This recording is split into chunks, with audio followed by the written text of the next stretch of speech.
This will be the end of treason as we know it. This will be the death of anger, cause we won't show it. It isn't safe for me, give this a meaning. Do you wanna feel the rush when somebody's listening? Everybody's getting closer to the oven someday. I'll set you free, I promise. There's no time to lose. The world is closing in, and we're still here. We are, so what's the rush? Feeling like a dream. Could we be crying for tonight? We're lost but never found. Fear is not around. We can't die. Get cake, snakes get slithery. Lean in, show y'all the meaning of chivalry. Rap ruler, you can ask Buddha. Right jab like Sav Judah. Every member on my team is a shooter. Tight like a room, no room for John Henry, great businessman, John. Thank you very much.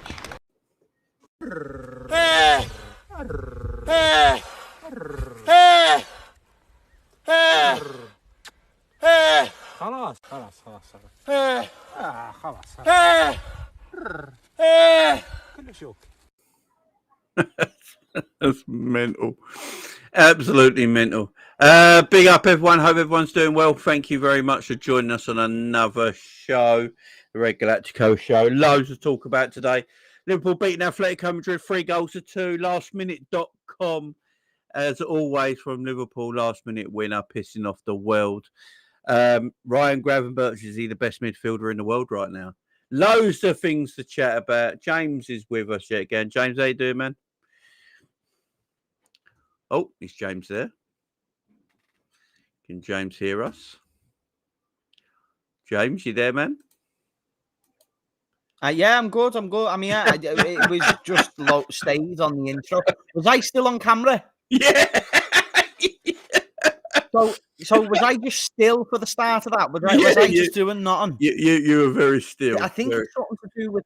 I think it's something to do with the program, because I was or the thing that we're on, because I was still on the intro. Because whenever it plays the intro on the actual app, it like freezes a little bit, and then I lose connection. So you know what? Sorry about that, mate. I'm here now. I weren't just staring at you, blanking you. I promise I was still on another screen. Well, just saying, we're pissing off the world, ain't we? So yeah. Have you done your whole intro? Like, are we fully into this now? Yeah, we're fully into it, man. Liverpool. If I looked like a moody bastard at the start of this, I apologise to you in the chat, because I never meant it. No, mate, we're pissing off everyone, which is nice to see. We've won again. And I'm sure a lot of people, including Liverpool fans, have criticisms to pick out the game. I'm a lot more pleased than most. And again, we're going in a trajectory that after game 1 or 2, I anticipated us going in. So everything's going to plan in my eyes. So yeah, good to be here, mate. Look forward to the show. Big up the chat. Yeah, big up everyone, man. Make sure. Chat, also, stay on top of if my camera loses sync with my microphone, because that's happened on a few shows and it doesn't look great for the viewing. So, chat, if you can just keep me posted on that, then let me know. Yeah, there you go. Yeah, so guys, we've got loads to talk about. Obviously, Liverpool beating Atletico Madrid 3-2. Leaving it to lastminute.com again. You know, Liverpool should be sponsored by lastminute.com just for the vibes. That'd be hilarious. Get that on the sleeve. Yeah, Ryan Gravenberch, man, he could be the best midfielder in the world at the moment. Loads of things to talk about, guys. Loads of things to talk about. But let's talk about the game. James, you was at the game. How was the atmosphere? How was the feeling around Anfield last night? In there? Yeah. Let me know, man. Classic Champions League night, to be fair. Yeah, classic Champions League night. Just good atmosphere, good noise before the game, good noise throughout the game as well. All round, just decent, to be honest with you, mate. And Jay, just because I'm cutting in and out a lot, in fact, is it better now? No, am I cutting in and out for you? You're smooth. It's all good. Yeah, it's cutting out, Jay. I'm just gonna. Do you know what, Jay? Just because on my side it's cutting out a lot, so I'm missing some of the things you're saying, or it's delayed. I'm just gonna go. No worries. Give me a sec. No worries. Just because I can't not on 1 minute. Yeah, big up chat. Let me make sure it's just not my end and it's not my internet or anything like that. I think the internet's good on my end, but just let me know. Make sure it's not cutting out my end, guys.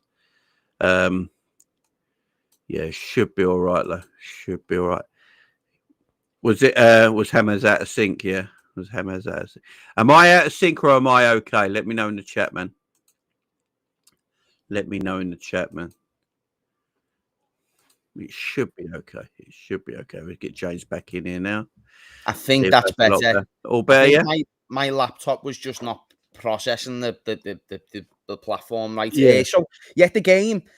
So it was a good build up, like good vibes outside the stadium. I had a lot of fans come over to me and like speak about their skepticisms on how we're playing, but I was quite quick to like shut them down and just say like, I think it's just the journey, and I think tonight we're going to do really well. And then the opening 10 minutes, I couldn't have been proven more correct.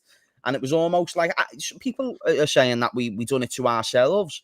I think it was just vintage Atletico Madrid doing what they do best, staying in the game. And getting a few mad goals, like we'll probably talk about them in its isolation, but I thought the first one should have been disallowed, and I thought the second one was a lucky ricochet. It's just stuff that you can't really avoid, you know what I mean? But it's still fair on Atletico's point of view. But it was a good game, and obviously when you're walking home after 3 points in the Champions League, you know, late at night, I only live 15 minutes away from the stadium, so I was home quite quick, but it's an even better feeling than walking home after a loss or a draw or anything like that. And a draw, not that it would have felt like a loss, because when it was 2-2 again, I was optimistic. I was like, I've seen good things today. We've conceded 2 mad goals, but when Virgil scored, which by the way, everyone in the crowd knew was going to happen. We all said there's going to be a winner, and we all said it was going to be Virgil. Yeah. Everyone knew it. Everyone was. It was like, we'll score here. And do you know what? I've never seen such a confident Anfield crowd that we're going to win a footy match. It felt like being a Madrid fan. Like, oh no, just like the way they were like after the remontada stuff against Arsenal. They genuinely thought they were going to come back in that game and win, didn't they? Because of the previous history. It was like, because of our previous 4 games, we just felt we were going to win. It was awesome. No, I hear that, man. Like, yeah, watching it at home, I've got to say, there's nothing like a Champions League night at Anfield. There's just nothing like it in Europe. Watching it at home, I was just the first 7 minutes we're 2-0 up. The first 7 minutes, unbelievable. Before we get into it, obviously Slot picked his side. What was the news around the ground when he found out Isak was starting? No surprise. I don't think. Yeah. I think for me it wins because he basically said in his press conference that he was going to start just without saying it. He basically said the 45 minutes thing gave it away, like he's going to at least get 45 minutes. Well, you're not going to sub him on at half time under normal circumstances. You're planning to start him. That was the way I received it. So when I found out he was starting, I weren't surprised. Some people was obviously excitement, skepticism as well about his fitness and whatever have you. But I don't know. I've seen on Twitter that a lot of people were quite disappointed with his performance. In the ground. In the ground, it was a feeling like he done really well. That's me and the people around me who I was talking to and people after the match who were caught up with. They were saying the same thing, like, you know, our eyes look sharp and he was getting involved and he brought more out of it and so on and so forth. Like, he done everything that you kind of want from a striker besides the goal or the assist.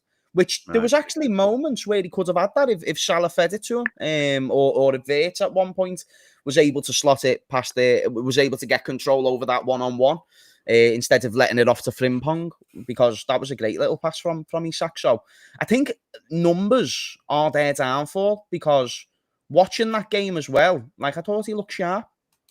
No, I think Isak played well, considering he's. Have I paused chat or? No, you're good. Sorry, Jay. I thought to pause again. No, you're. I thought, for considering he's had no football since the end of last season, because he didn't have a pre-season. I thought he played well. You know, I don't know what people were expecting him to get a hat trick or something like that on his debut when he's not played any football, but I thought watching it at home, obviously it's more of a feel inside the stadium. But I thought his movement off the ball was very good. I thought it was. He was dragging centre backs all over the place. I thought his touches were quite nice. And he got 2 shots. The 2 shots that he really got off were like no backlift, no one expecting it. They're very instinct. And I thought he played well for the 60 minutes he was on the pitch, to be fair.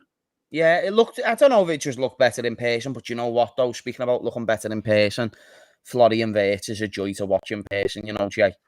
Yeah. Absolute joy to watch. I think James has gone now.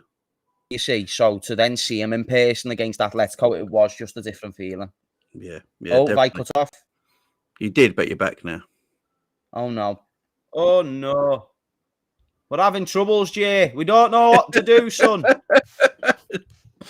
James's internet's all over the shop. I'm having a madness. Wait there. You seem fine it's now. All over the shop. Oh my goodness, this is terrible. This is not the like galacticos the people tune in for, right? You seem all right now, though. You seem all right now. Come back, but I feel, I'm gonna try. Am I all right now? Am I all good? Yeah. Fine, yeah. There you go. Can you hear me? Yeah. Is it coming through? I don't know what's going on with my laptop. We'll fight through it. I can hear you, but it's just delayed a little bit. I can hear you, though. Right, that's all right. James has got Callum's computer. What were you going to say then? I was on about... Oh, my goodness, honestly, it's weird. This is weird. I haven't seen Callum's react this bad. This is probably up like no tomorrow. No, I think it's come back now. I think it's come back. But yeah, Florian Wirtz, he was a joy to watch in person. He honestly, I haven't watched him in person yet. To watch him in person and to see the way he moves, the way he thinks. And he was, do you know what? He was brilliant on the counter yesterday, Florian Wirtz. And he should have had about 2 or 3 assists. I don't know if that's something that people missed, or especially the Salah one. Salah should have really put that away. When he hit the post. So I was impressed. Yeah, and you know what? I thought there was other opportunities as well. But then Wirtz also... I thought he missed that little bit of a killer instinct when he had the opportunities himself. So it's not just, it's easy to say he could have had 2 or 3 assists. He also could have had about a goal or 2 as well. So, but do you know what, though? I just said to the people around me, that's a glimpse of what to expect from Florian Wirtz going forward. That's a glimpse of it, because the glimpse is the movement, the explosiveness, the amount of chances he's creating. But then what we're going to see coming to fruition is the goals, the assists, and so on and so forth. I truly believe it. And yesterday confirmed that all the more to me. He was unbelievable, I thought. Yeah, I thought he had a really good game. Do you think it was the help of Isak playing as the striker in front of him, though? Because I love Ekitike, we all do.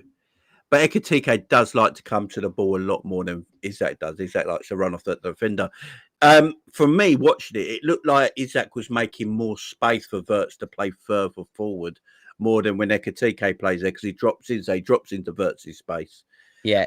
And for the first time yesterday, I believe I actually saw Isak run off the striker into the box. Yeah.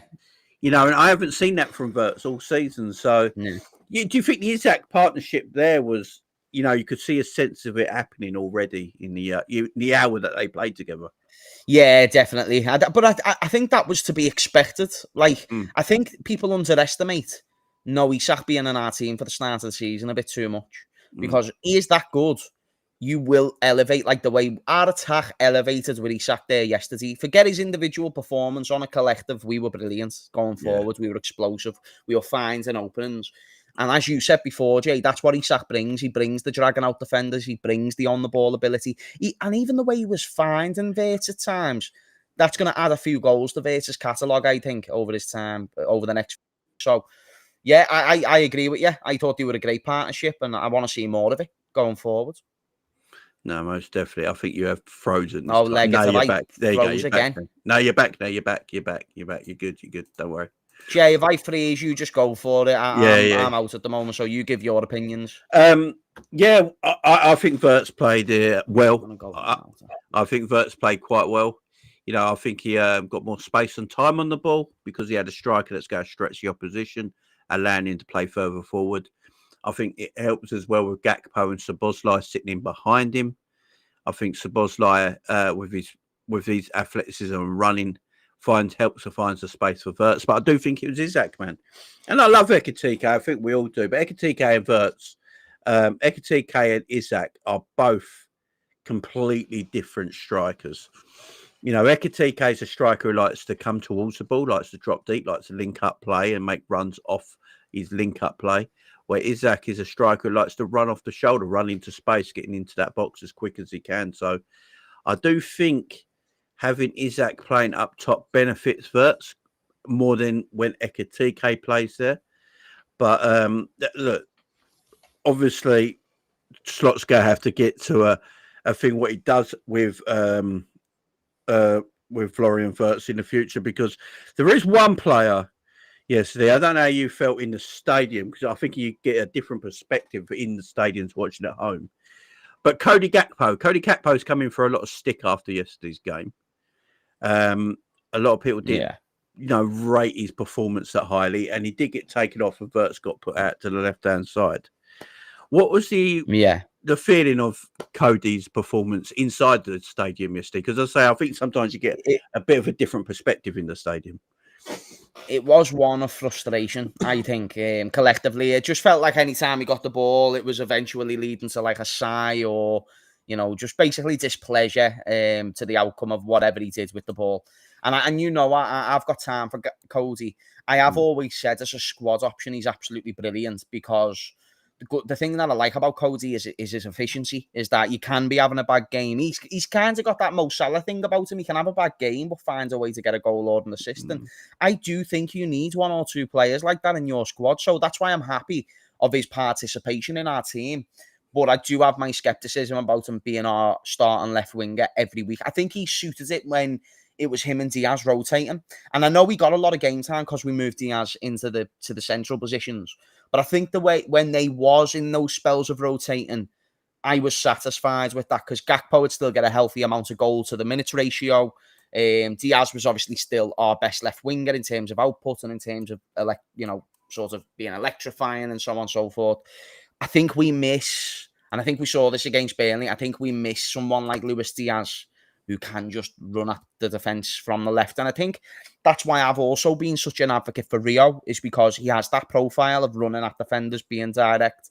And I do think we need someone who is direct on that left-hand side with pace, because the pace that we don't have, Salah's quick, do not get me wrong, but if we're talking about prime, rapid Salah, it's not the same. And then when you talk about Isak, a lot of his game can be around pace, but a lot of it is to do with his thinking, his positioning, and his on-the-ball ability as well, his ability to finish.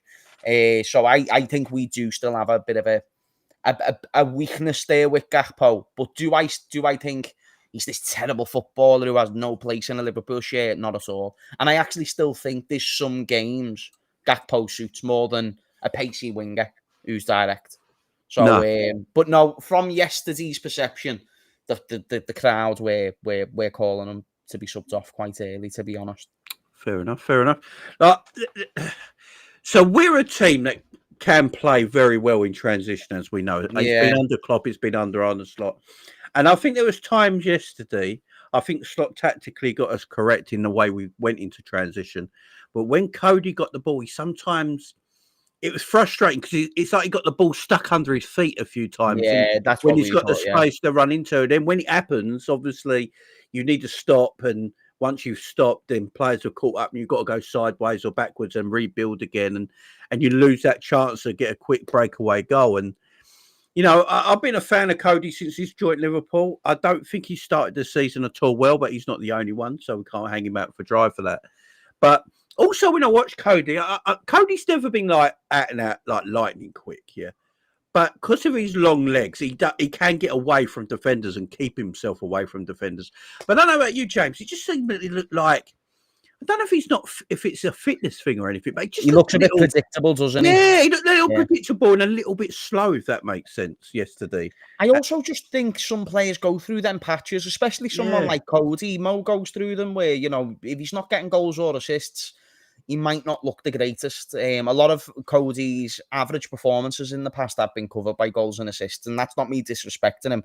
As I said before, I think that's a green flag to his game. He can be quiet and still find a way to get a goal or an assist, and what that does, it actually creates the opposition to stand off him a little bit, which gives them the room to get these goals and assists.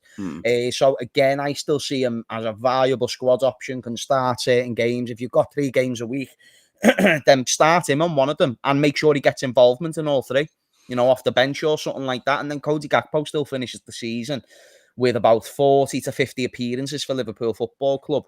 And he probably finishes the season with that run of form based on previous years with at least 15 to 20 GA, which I think is a backup dash, sometimes first choice left winger, is a fantastic return. So I have time for Cody. That's not my criticism, but as a starting left winger, I do think there's better you can do. And that's not me shitting on him. No, I agree. I totally agree.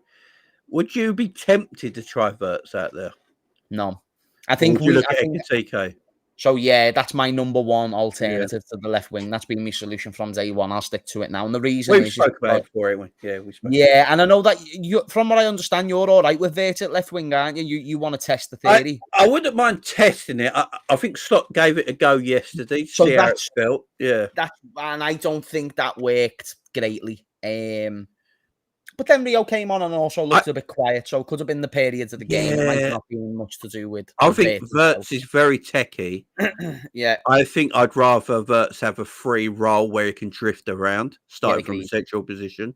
Agreed. I think Ekitike, with his link-up play and his ability to knock the ball out of his feet and run, I think he'd be a better choice out of everyone to play left wing if we need someone to play there right now.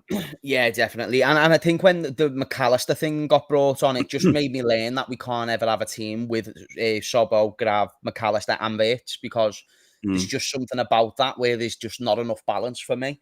And I felt when Maka came on, and again, I just didn't think he looked great. Do you know what I mean? So I wanted to see Wirtz back in the 10 the second I saw Maka come on the pitch, unfortunately. Yeah.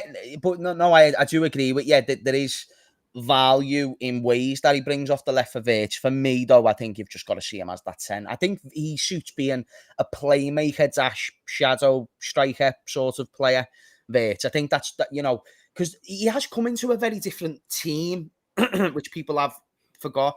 So, like at Bayer Leverkusen, he had the centre backs directly giving him the ball for him to have all that space to have fun with. And that's the interesting thing about how Leverkusen set up, is that it was centre-back to Wirtz. It weren't Virgil to McAllister, then hope that it gets to Wirtz. And sometimes, more direct, yeah, exactly. And then sometimes you're even seeing Virgil give it to Robbo or Kirkes, and then Kirkes has to give it to Macher, and then Macher has to give it to Gakpo before the ball even gets to Wirtz.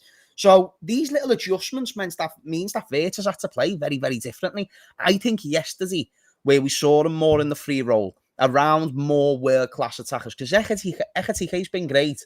I don't think anyone would have called him world-class upon his arrival. And I think it's fine to still say he's not world-class. Do you get what I mean? Mm-hmm. I am a big fan of Ekitike. I think the roof is bursh. I think it's all the way up here for him. Yeah. I just don't think right now you can... Like this argument, Ekitike or Isak, forget both. Let's say if you have to choose one. You go Isak, don't you? And it's not a conversation. So Isak's there, he's ready. He's 25, 26, he's ready. The stupid discourse that created that conversation was because of Ekitike's good start. But ultimately, it was always going to be, if it was Isak or Ekitike, don't mess about with me. Do you know what I mean? And this is the problem with football discourse. However, can they both coexist and be successful as Liverpool number 9s? Absolutely. There's plenty of teams in the past that have had 2 number 9s and some well. There's a lot of upside with Ekitike. Ekitike, because he's only 22, he's got a lot of upside already through his game. Look, he's not refined like Isak is. Isak's almost 26 now. His game's more refined. You know, he's been at Borussia Dortmund, Real Sociedad, Newcastle. He's refined his game. Where Ekitike's just starting his career, really. So, I'm not, they're like, obviously the chance he missed yesterday, he should have scored. I'm not go sit here and go, oh man, we've got another Darwin or anything like that. We can already tell he's a very good footballer. A very good footballer. That was unfair. If people are criticising him like a Darwin, That's unfair. It was a harder finish than it looked. Yeah. And the way the ball bounced, like, I don't know, like, if people have played football, you can misjudge that. It's nothing to do with the finishing ability. It's just he's misjudged quite a quick pass that has came with a bounce. If that bounce never happens, that would be a goal. Do you know what I mean? Like, he's not missing. Darwin as well. Darwin wouldn't have got slated if he didn't do that on a weekly basis. Do you know what I mean? You can do a compilation of 5 minutes of Darwin Núñez missing one-on-ones. That's the first time I've seen Ekitike do that. And it was actually, I am sympathetic to his finishing there. And don't tell me he hasn't been an absolute slaughter since he's joined the football club. And I thought Ekitike was a bit smelly against Burnley. I thought he was a bit smelly when he came on against Atletico. But what I love about the likes of Ekitike and Wirtz, they never hide. I saw people talking about how Wirtz lost the most duels and he lost possession a lot yesterday. Wirtz never hides from the ball. Good game, bad game, indifferent. He's always looking to get involved. And that is something I admire because do you know why we win these games? And I know Wirtz has been getting subbed off, so you can't give it all to him. But I just mean the mentality of these players is you keep going till the last minute. And like the fitness that Slots wants us to compete at is set up so that we can compete throughout the 90. Not just 90 and then forget the final 4 minutes. It's like, no, we're going to push in the final 4 minutes when the other team's hopefully gassing out. So, and I think that's what's won us the games, that type of mentality. And Wirtz, I love the way he keeps on going and, you know, persists to keep trying to create. So I'm enjoying the steady progression of the team. I thought it was a good performance. I did. And outside their 2 goals, what did they do? There was 15 minutes at the end of the first half where the crowd were like, you know, we're on the back foot a bit here. This is a bit of momentum against us. We weren't expecting this. But in the second half, again, Atletico done things well. But I didn't feel like they had control of the game. No, neither do you get what I'm saying? Look, they're not. This is Atletico Madrid. This is a good side. Do you know what I mean? Exactly.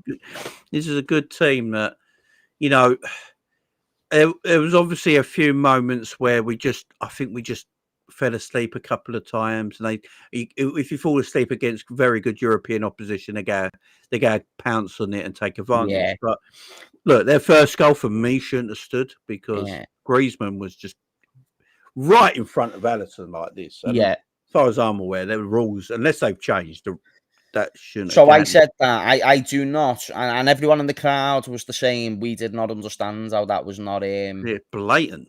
Was not given. And bearing in mind, we're in the crowd, so we could easily miss that. You know, the position in the view because we were in the cop end and stuff. However, that was as blatant as intervened in the goalkeeper's view as you could possibly see. To Jay, since the game happened, I've tried to look for one justification for that. And I can't find it. No, it's a weird one. I don't think they've changed the rules. So European VAR just thought it was fine to do. But apart from that, and obviously their second goal was deflected. It was just mad, wasn't it? It was Emre Can versus Chelsea all those years ago. It happens. You celebrate it. And you know what? Fair play to Llorente, player I've always rated, by the way, a fantastic player. You can play anywhere on that pitch. The way he hit the ball was brilliant, but it was a deflection nonetheless. So, do I look at that and go, "Oh, we're vulnerable on one-on-ones"? No, because it weren't a one-on-one. We didn't give them a one-on-one. Oh, we're vulnerable on set pieces. It weren't a set piece. Do you know what I mean? It was just a mad moment. So, like, do you know all these pundits who were coming out and overly criticising Liverpool? And I actually want to comment on this because I'm sick of this. Everyone coming out. You might have saw that clip that's been surfacing today. Don't know the platform. Don't even know the fella. The Scottish geezer. The Scottish geezer. That fella. An absolute toolbox when it comes to analysing football. And this is what I hate about the direction football's going in. Football punditry. It's seeming to be more rage bait opposed to actual analysis of the game. And it appears that everyone's trying to get the I told you so's in early. So if Liverpool don't win the league, obviously that would be underachieving. We'll both admit that as well, Jay. If we don't win the league, that's a failure. Yeah. That's so these pundits can do the I got you, I told you so at the end of the season, instead of just going, right, you know what I saw this game? I saw Atletico Madrid, a really good team, have some decent spells. I saw Liverpool, a really good team, have some decent spells. I saw Atletico get 2 pretty unique goals, especially the second one. and everything else, and you could say they were fortunate for the first one, but Liverpool today just shown the mentality, you know what I mean, like why they were going to keep going. Now, if they were to continue playing this way, yeah, it's not sustainable, but will Liverpool keep playing this way? Probably not. And you know what, Jay? If they said something different to that, like Liverpool are going to end up being crap, fine, but back it up with some analysis and substance. Why is that gone now when it comes to talking about football? Why does it have to be rage bait one-time comments and, you know, just going at the team and talking about the money all the time? I saw your reaction to the press conference of Arne Slot, and Jay, like, you kind of had a similar reaction to me. I loved it when Slot took the mick out of the money that he spent, you know what I mean? Yeah. And, you know, clarified, like, 350 million a player sold. And he's not wrong. He's not wrong. We didn't spend for an entire window beforehand. I just thought, all right, if we just half the money and put the half of the money we spent this window in last window, are people talking about us in the same way? No, they're just talking about us because it happened all in one window at the time, which we've seen in the past. Teams actually don't usually do well of bringing in loads of players. No. So again, the fact that this analysis is out of the game at the moment, like the days of, you know, prime match of the day and so on and so forth. Great analysis on Sky Sports. Oh my God, I haven't said that sentence for ages. Great analysis on Sky Sports. But that was a frequent thing back in the day. We don't see that no more, and it is just rage baity to get, you know. They all rage bait now because what they do, they listen to people on Twitter, they look at people on YouTube, and they go with that. That's where their reporting is from now. They don't do no journalistic reporting no more. They do social media reporting, and they go with what's trending. And then they go with it, and they leave rage bait articles out there, or rage bait clicks, all on purpose to get people fuming. And yeah, it's true though. I love the way Slot dealt with it. He's basically, we spent money, but we also made a shitload of money as well by selling players. Yeah. And that's the thing of business. And then he's so happy he said that, by the way, because he said it in an assertive way. You know, he said it in a way where he's not the question never needs to come out. He's not hiding away from the 450 we've spent. He's owning that, which I like. And what else did he say? I believe he said every Liverpool player is almost £100 million player. He said that was Szoboszlai, didn't he? He was like, if we sold Szoboszlai tomorrow, guess what? It's going to cost 100 million. And he said that when he was asked about if Isak will do to us what he did to Newcastle. He was like, guess what? If Isak wants to go, we'll sell him. You know what I mean? Why is this such a big deal for me? Do you know what I mean? One thing I do like about that was the greatest press conference of all time. It's the way he talks, the way he bats people off and that, and they question it. It's like the contracts last year, that could have gone on all year, every question. But when it's put to him, he puts it in a way that it just bats them off. Yeah. And then he's like, no, and no he one leaves, he leaves no room for a follow-up, does he? Yeah. He leaves no basically room. Tells you how it is, and they can't come back with anything. So you move on to the next thing. Yeah. I love it. And look, as he said, Liverpool spent this much money. They've sold this much and made this much. But in my opinion, we've got loads of £100 million players on the pitch. We should be winning things. And I like that. You know, Klopp was the right when he was doing the underdogs when we were. But now we're not. You know, we're one narrative that suited that chapter.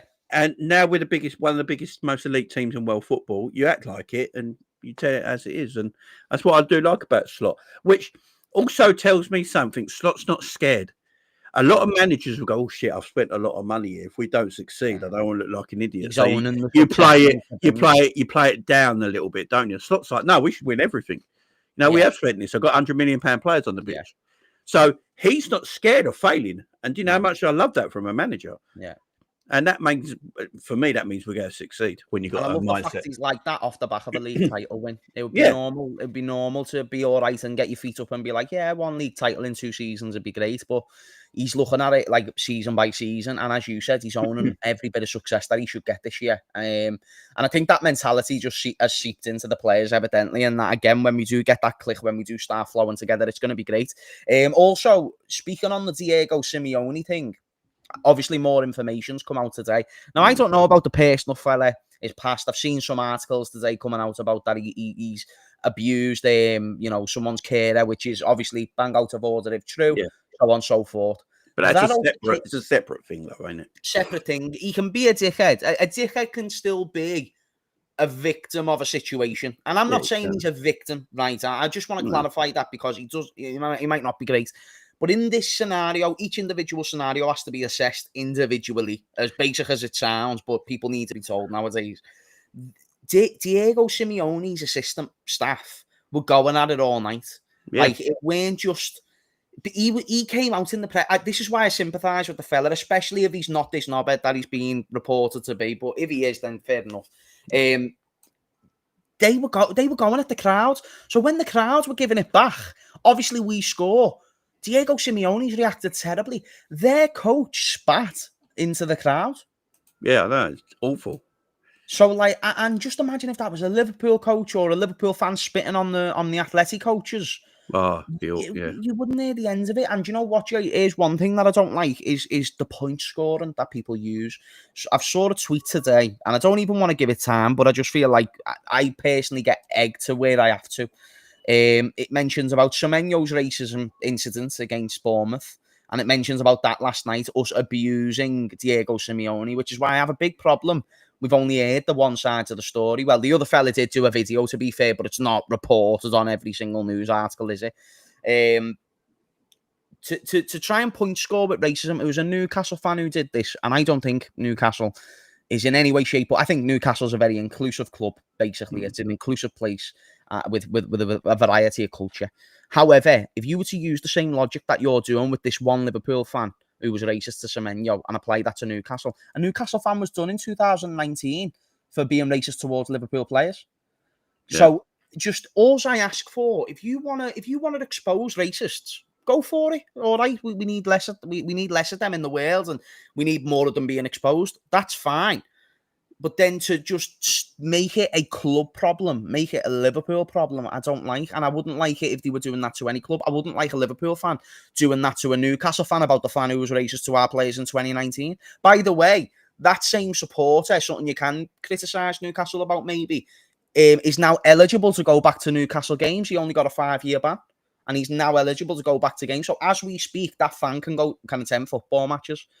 If someone pointed that out to this tweeter, you know, would he have that same backbone about what he's given to Liverpool about his own club? Probably not. But probably not. He's put his own foot in it because he shouldn't have to do that about his own club the same way he shouldn't have done it to us. Because one person, and I know this is obvious, but it doesn't have to represent an entire fan base. Do you know what I mean? And I don't like that side of it, Jay. I know it's only Twitter and I shouldn't react, but I do think that's the divisive content that we see that causes the division that we see in person. You know, when you think of any tragedy that's happened through fighting in football, it's through narratives like that being spun, like, oh, these Liverpool fans are rats, the dickheads, so on and so forth.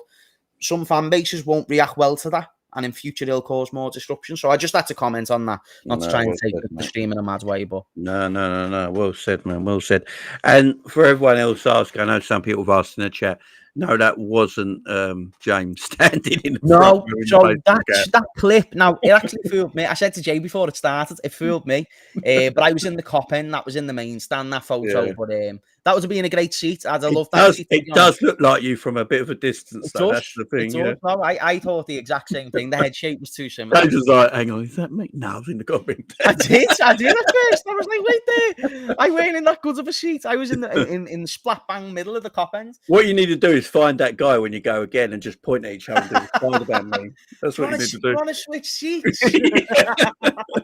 Because I've never actually been. I've been to Anfield that many times. I've never been that close to the bench. I've never been on that little middle section of the lower main stand ever. No? Never. I think I've been middle row of the main stand. That's as close as I've been. I've always been like to the left-hand side, closer to the away fans, or the right-hand side, close to the cop end. But never have I been like within 20 to 30 seats of that middle section. It was a great seat. There's no doubt about it. But yeah, Simeone is an extremely bad loser. We know this. That's spot on, by the way, from Meccano. Meccano's just said it. I said it to you before. Basically, if you see any Scouse white kid with a short back and sides, I said before the stream to Jamie, if you see any Scouse white kid with a short back and sides and a trackie on, it's room for me. Because like I've been sent this before. Every time I've been caught on telly a few times. Never has anyone actually ever caught me. They've always caught someone else who looks like me. Always. It is crazy because it did. Like when I got the video sent to me, I was like, It might be, you know. I'm not sure. It might be.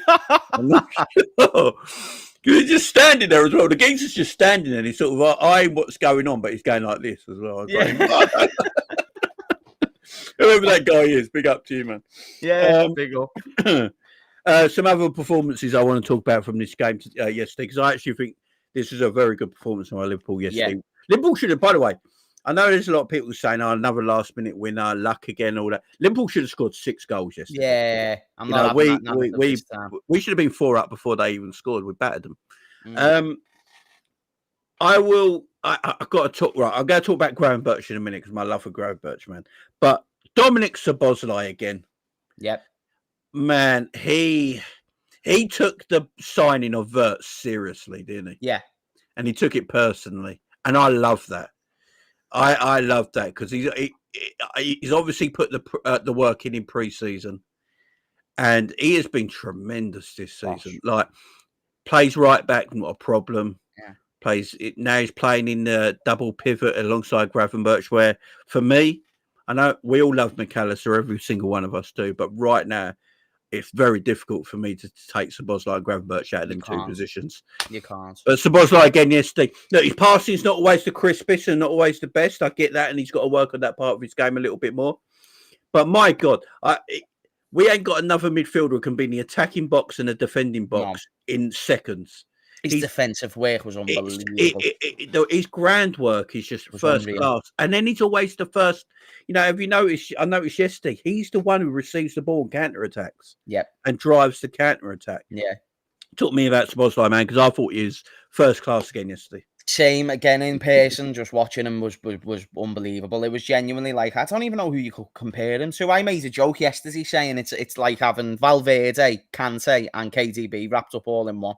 Do you know what I mean? Like with that assist at the end, the free kick against Arsenal and stuff, with the KDB reference. But yeah, you know, like, he is just unbelievable. And I've always said this about Sobo.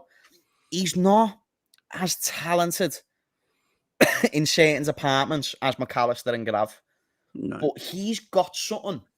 That it's not even that Gravenberch and McAllister don't have it. But you know that thing. He's all action, ain't he? He's all action. Yeah, and like, you know, like the way people were saying Robertson was the cream at the main man at the crime scene every single time last season. Sobo seems to be at the scene of the good thing at every game. He's at the heroic scene. So when Rio Engamoa scores against Newcastle, he's the one who does the feint to get the winner. You know, the winner against Arsenal, he scores the free kick. The winner against Atletico Madrid, he's taking the corner. Oh, his corners, by the way. All of them. By the way, and I'll give this to Gakpo against, was it Burnley or something? The corners they're taking are... Yeah, our attacking corners... That's been much better. It reminds me, and I'm happy to compare it to this because I think he's the best of corner kicks in the world. Declan Rice. That's what these corners are reminding me of a little bit. Just fucking get it in there, fizz it in, and hope for the best. Do you know what I mean? It's for Kanate and Virgil to just get better. I have disagreed with 100% of pretty much of what Carragher said. 99 with this. Virgil looks like he can score when he wants, and I really wish like he just took on that mantle more often. Man should have 10 goals a season. I was going to just literally say he could get 10 goals a season if he did. Do you know what I mean? But yeah, but he always scores in the big moment. But back to Szoboszlai, unreal. It really is reminding me of like Valverde. You know, the legs that he has. He's at Valverde. That is. He is, and you know what a player to have. And I don't honestly say. It's hard to say he's the most important with the performances of Gravenberch because he's been unbelievable as well. But them two complement each other so well and have done since the anytime they played in the pivot, I've loved it, basically.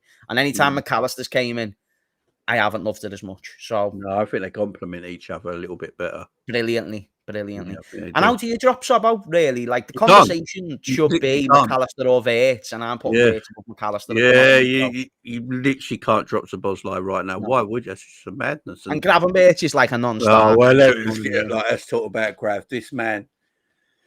I've always loved 1-0 to Barcelona. Yeah, Rashford for Barca, yeah. I'm going to get that.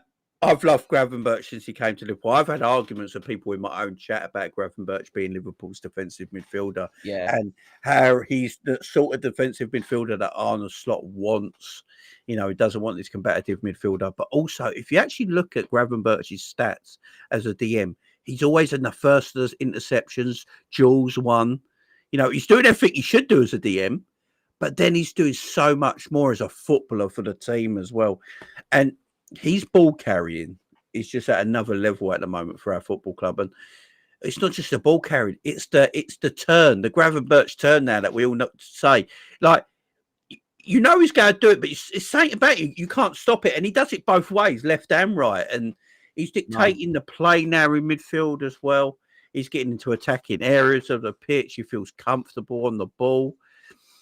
He's just an all-round fabulous footballer. And I actually think he's the best midfielder in the league so far this season. I think he's tremendous. I don't think he's put a foot wrong, James, at all.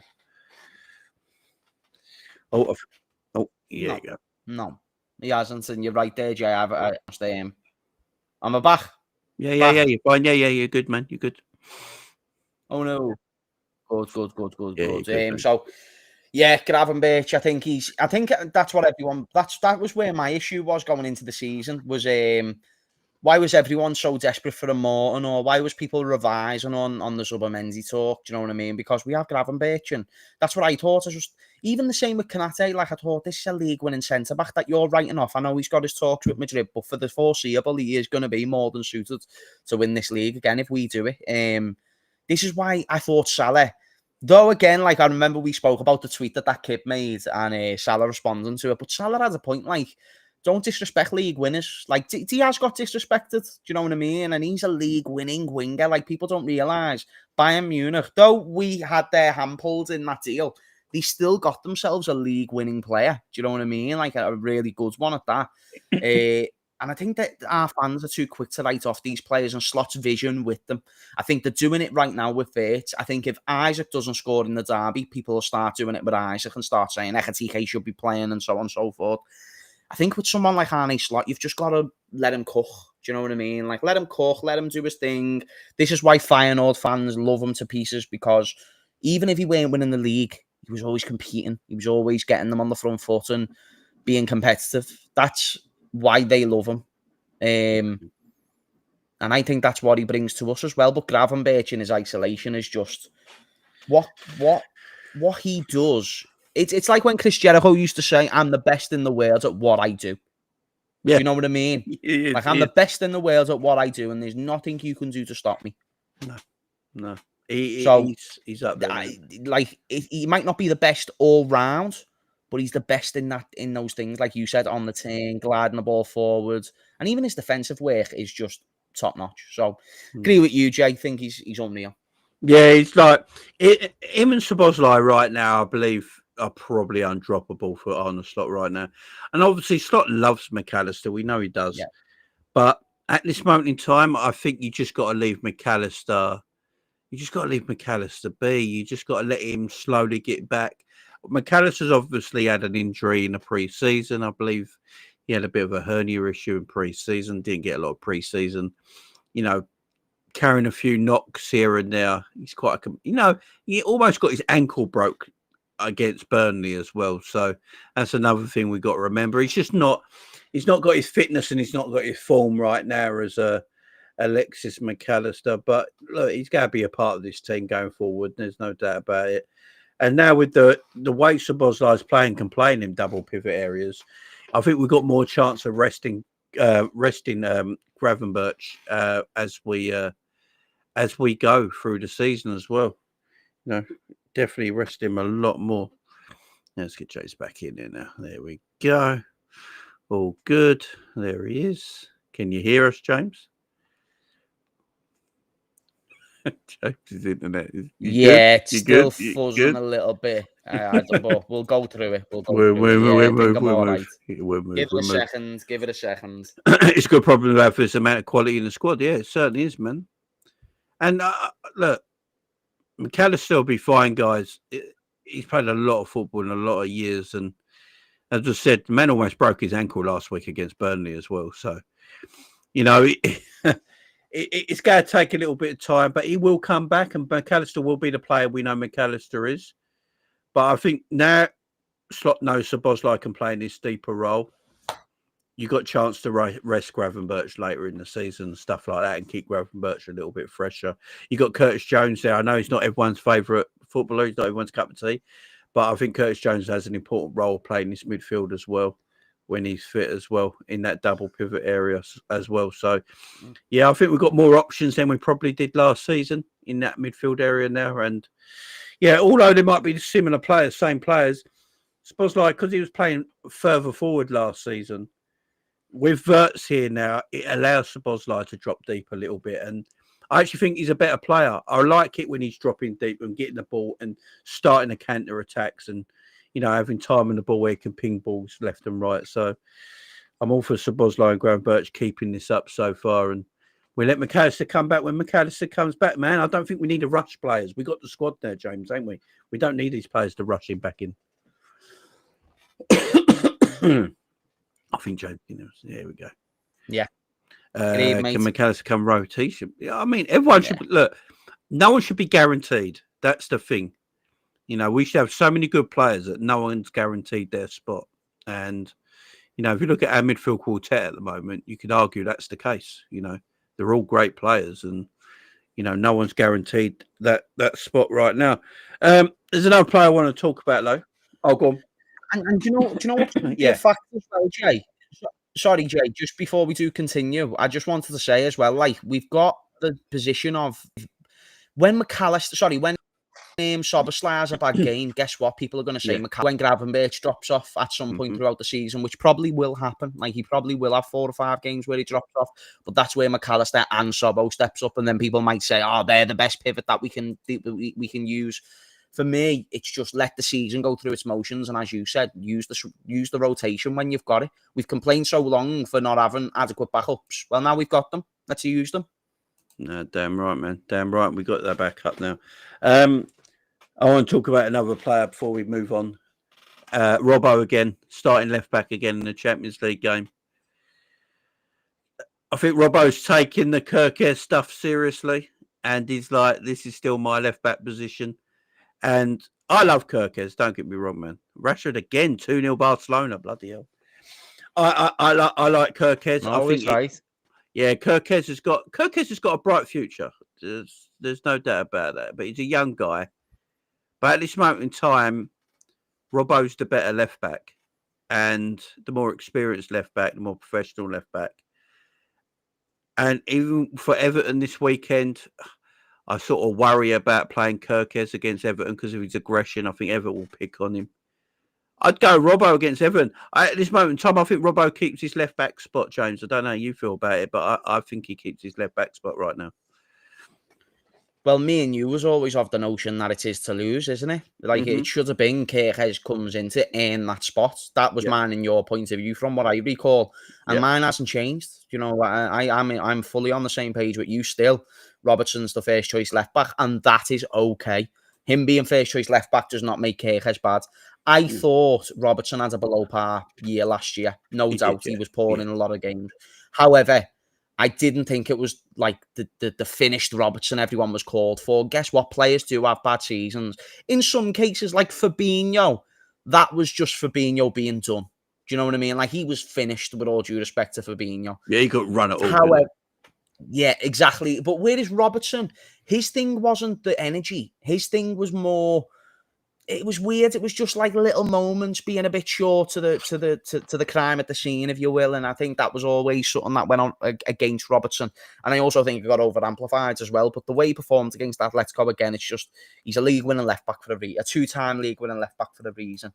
And it's okay to want to keep him in the team, man. Do you know what I mean? I'm all aboard with Robertson at left back and whoever you want to play at right back, because I'm not going to lie to you, even speaking about the right backs. Well, yeah. What a scenario we're in. Do you know? Because I know you're saying Bradley, because I believe you and Cal say Bradley's considered. I've changed my mind now. I've changed my mind.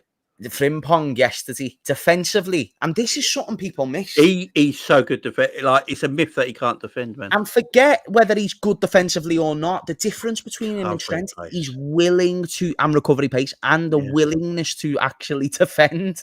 That's just something Trent didn't do. It weren't because he was bad at it. He just didn't do it. Slot said this prior to Trent leaving. It was never a thing about Trent being bad. It's just getting him to do it more and putting the effort in training. So, no, mate, Frimpong he's got that thing where it's like, if you need a match winner, Frimpong's your guy. Do you know what I mean? I thought he was very good yesterday. It was unreal. I think he's actually been good since he signed for the club. You know, he obviously got the injury that stopped him, but I don't think he's had a bad performance in the red shirt. Scored, even though it was a lucky goal, but he scored on his debut as well. You know what I mean? And he got the penalty against Burnley. He's contributed. I think his attacking play is excellent. What I do like about him, he goes on the outside. Yeah, and that's why I like it. Conor Bradley's got Salah.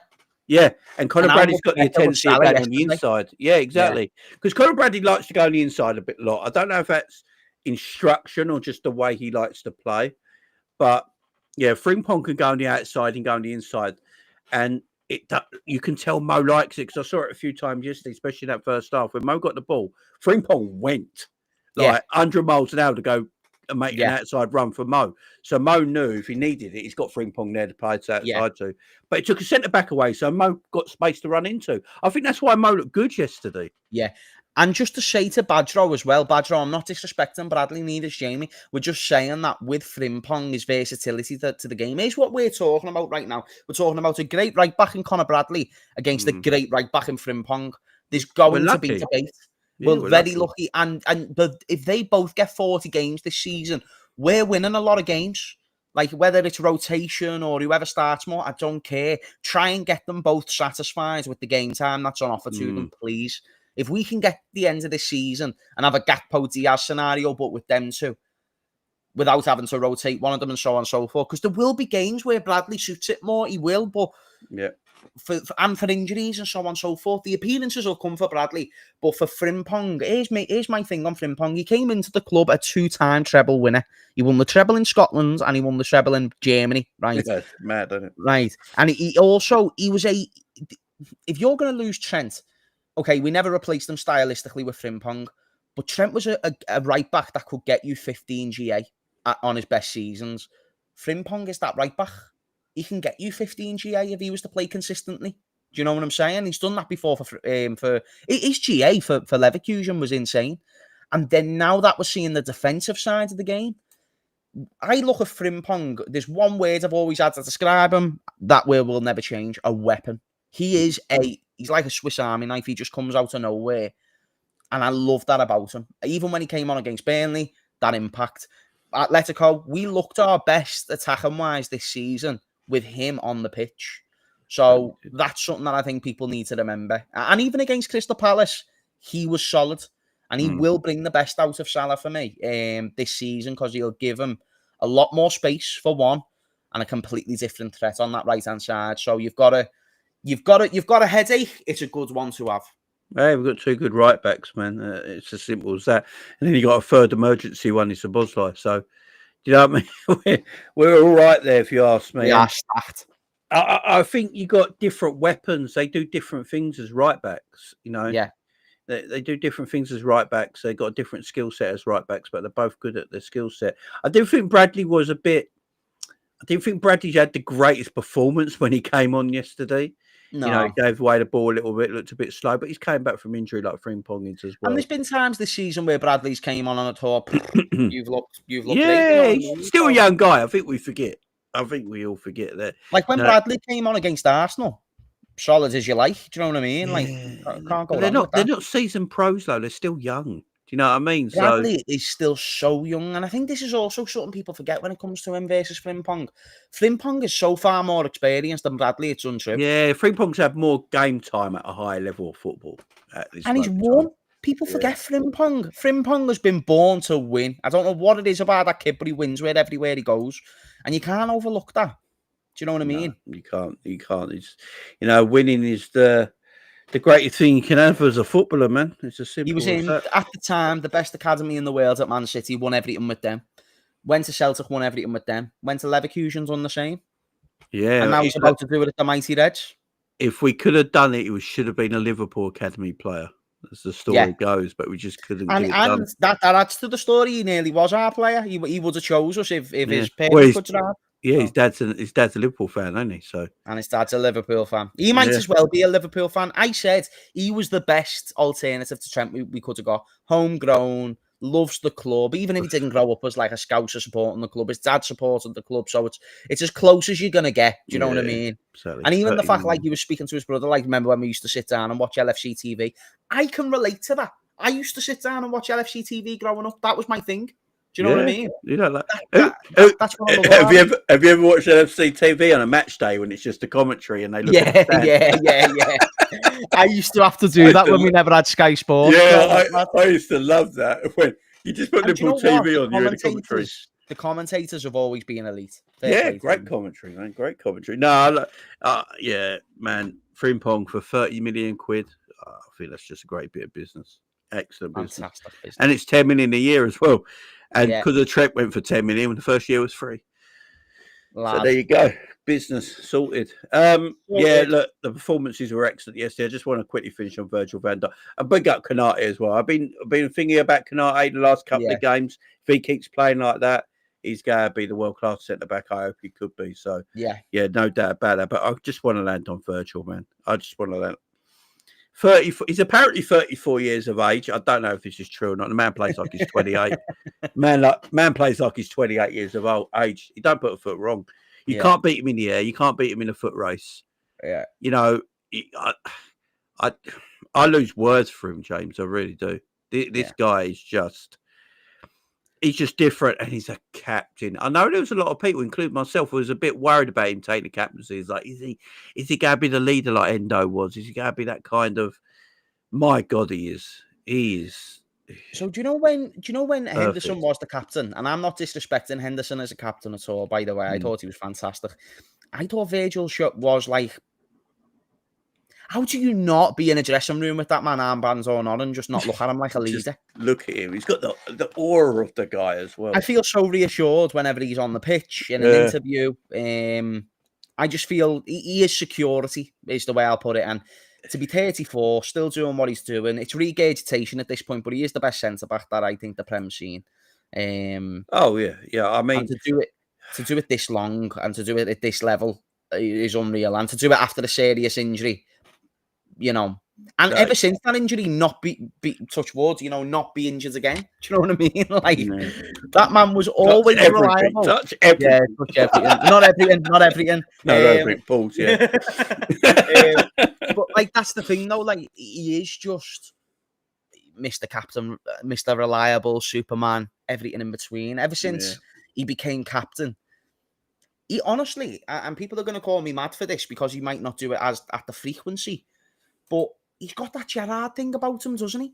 He's going to win you this game himself. And he's done it many times at Liverpool. Look at the League Cup final against Chelsea. League Cup final. There was another one in the league last season when he signed his contract.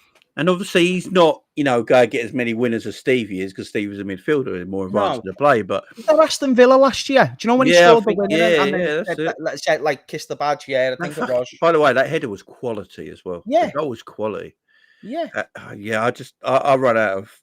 I've seen rivals today doing like videos and all that and putting it up on Twitter and that. And even they're saying, no, hang on. No, this guy is not normal. Yeah, even I saw some Arsenal fan put a video out and say that Virgil's aura is different, man. There is something special about him when you see him. And I'm just so sad. I'm just so sad one day that story's going to end. Yeah, and I wish he was 25, man, and we still have years. We're never going to see anything like him again. We won't. No, replacing Virgil's impossible. You're never going to see anything like him again. I wish we had him from Celtic. Yeah. All this thing about, look where Virgil was at his age, that's why Saka's going to be world class. I hate that people can use that narrative. If we just bought Virgil from Celtic, none of this would have been spoke about.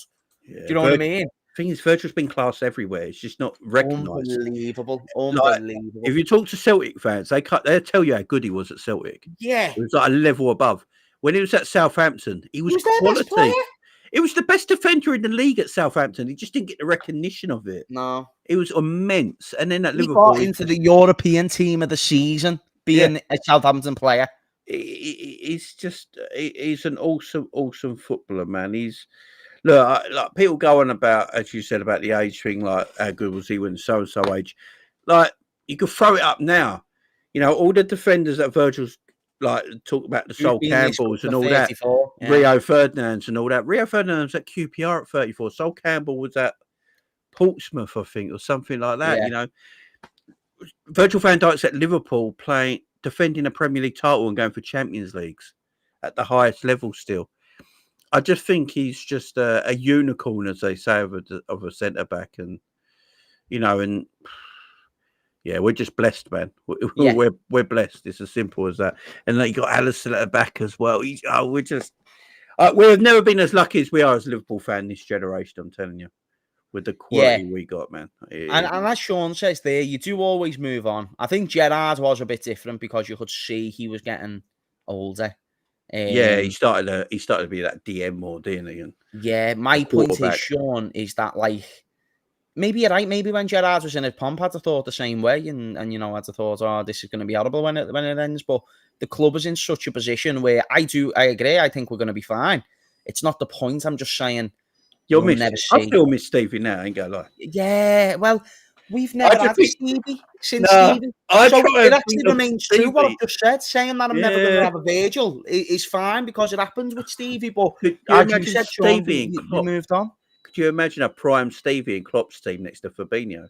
That stinks of just beautifulness. He wins everything. Like, he literally wins everything. He wins more trophies than what's available. That's how good that team is. And I think we would have won back. If we had Stevie in midfield, a 26, 27-year-old Stevie in his prime, in that midfield when we lost the league by a point twice against City, I think we win the leagues in them games. Because I think he gets the goals that wins us the games. Gerrard not being born 10 years later really pisses me off. Damn you, Stevie. But you know what I will say, though? Do you know what I will say? If Gerrard played in this team, he'd still be rated, but he would not be rated anywhere near as highly as he is. Because Gerrard's thing is he done it in a shit team. Yeah, he's playing with class, ain't he? Yeah, and I think you had to play against Stevie and see him in a shit team to realise, like, oh, he's the dog's bollocks. Do you know what I mean? So Stevie was necessary for the time that we had him. It was in a time where our club was a sleeping giant. We'd have had nothing if it was for Stevie. Literally nothing. That Champions League 2005, out the window. FA Cup 2006, you welcome West Ham. You've just won an FA Cup. But because of Stevie, those things didn't happen. Yeah, do you know what I mean? That goal in that final was just... We shouldn't have... My only trophy, so... Like, I'm a lot younger than people realise. I was born just a month after we won the treble. That's how young I am. Makes you feel old, man. No, that's how young I am. I was born a month after that. Isn't that mad? 26, yeah.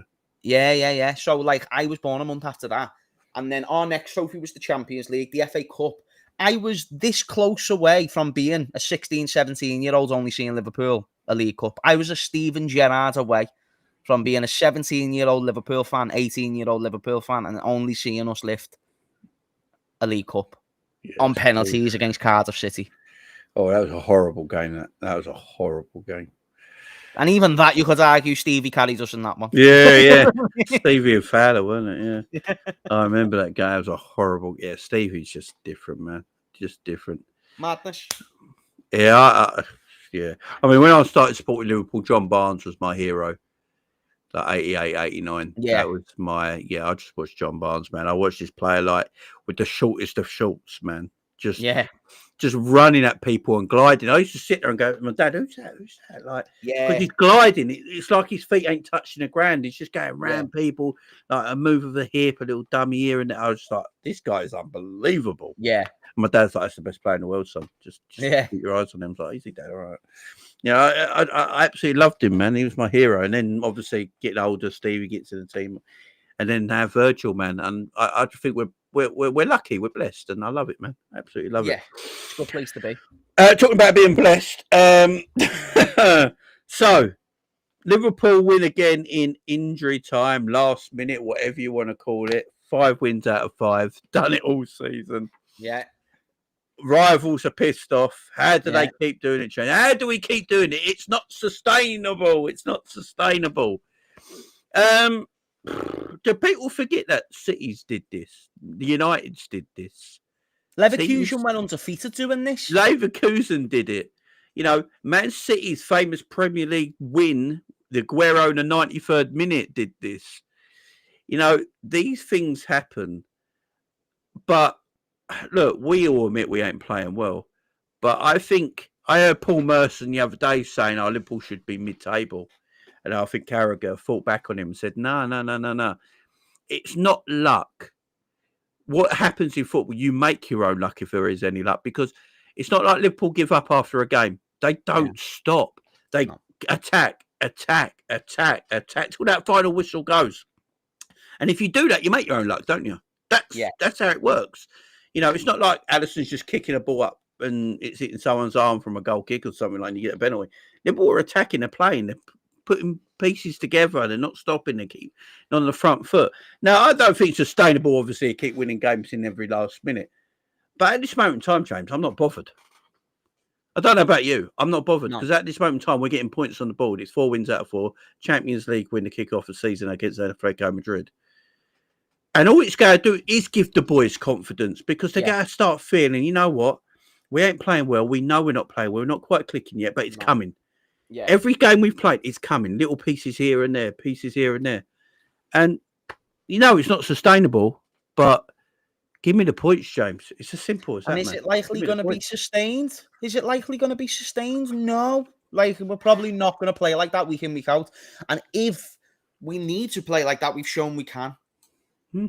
So I just don't see any negatives. I do understand, like, criticising certain points of our game, but even the 2 goals that were criticised yesterday, again, what could we do? One of them shouldn't have been allowed. I'm firm on that stance. I've researched it all day.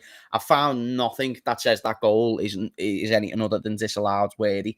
The second goal was deflection. Like, I can't look at Kanate or Van Dijk and go, you were crap. I can't look at the fullbacks and go, you got skinned. Do you know what I mean? So where's my concern? It's not there. Like, you're not going to be perfect playing at this level. Bearing in mind, we've had a hell of a start to the season. Hell of a start. Against really good teams and got all the points. You know, everyone. And you know what I think it is now? Because last season, it was to this level, but about the competition we played no one. It was to this level, but the opponent weren't great. This time, it's the opponent's great, but you're not playing to the level. I'm at a point always now something, It's always something. But I've accepted, right, Jay, that I think this is because Arne Slot isn't Sir Alex yet. And I say yet, I'm not saying he's ever going to win that many Premier Leagues. What I'm saying is that if he wins 3 league titles, it won't matter how he wins. They won't speak about him the same way they do now.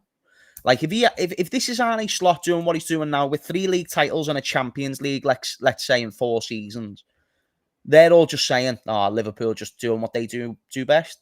When Real Madrid beat us in the Champions League final, that's what I heard after it. I heard it was just Real Madrid being patient, being composed, didn't need to dominate in possession. Why waste the time?